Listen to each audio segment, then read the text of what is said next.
Virtus Pro, one of the longest standing CS teams of all time.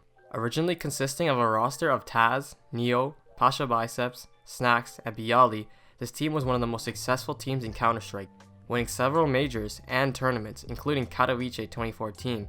Yes, that Katowice 2014.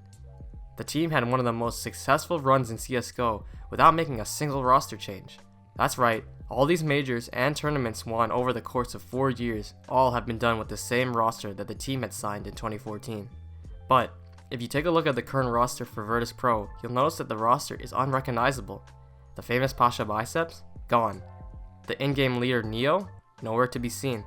So what happened to Virtus Pro? How did a successful roster completely change in the blink of an eye? This is how a car broke the Virtus Pro roster. The year was 2014. Virtus Pro had just parted ways from their former team after less than high achievements with them, and were in the market for a new CSGO team.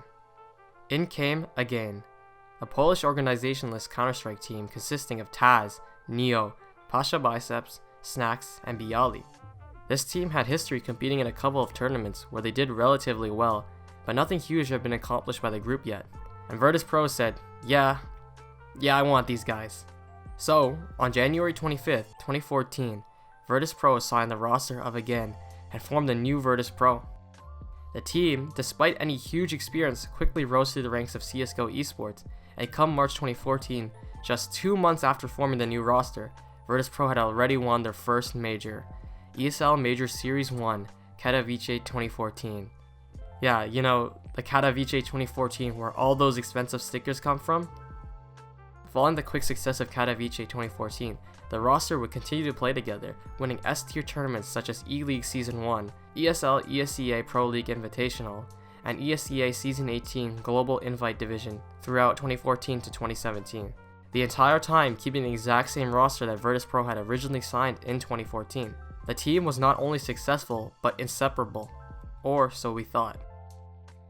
Things were still going good for Virtus Pro. Continued success throughout the last 3 years, a seemingly unbreakable group of players. What could go wrong?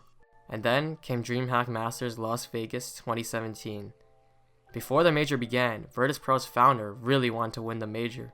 Like he really wanted to win the major. So much so as he announced that if Virtus Pro was to lift the major trophy at the end of the tournament, one of the players on the team would receive a beautiful Mercedes-Benz E-Class. Of course, everyone on VP wanted to win that car, so what did VP do? They won the whole major, of course. Yes, that's right, some might say that the motivation of a Mercedes-Benz E-Class was enough to help Virtus Pro take down some legendary competition, such as Mousesports, Astralis, and SK Gaming in the grand finals. At the end of it all, Virtus Pro lifted that trophy, but most importantly, the roster all eagerly waited to see who would be coming home in a brand new Mercedes-Benz E-Class. After some deliberation, it was decided that Taz would take home the new car. This came as a surprise to in-game leader Neo, as he was the team's leader, the one calling all the shots. Neo felt hurt at the time, not winning the car, and had lost all motivation to continue in captaining for the team. Furthermore, Taz finished the tournament with a 1.01 KDA and a 53.9 headshot percentage, which is somewhat impressive, but was argued that it was the worst performance of the 5 players on the Virtus Pro team during the tournament. Even Pasha Biceps had questioning on the winner of the Mercedes-Benz, stating that at that point in time, Neo was the in-game leader. He was the one calling all the shots, and we all had to follow his orders. There is a coach, Cuban.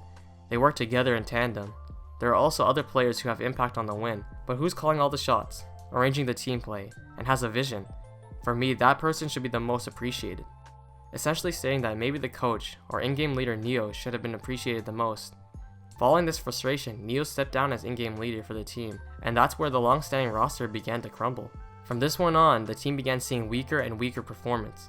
With less leadership from Neo, and a bit of tensions rising after the DreamHack 2017 tournament, the team began seeing less cohesion. Things were just not working out as well as they used to in the previous 4 years.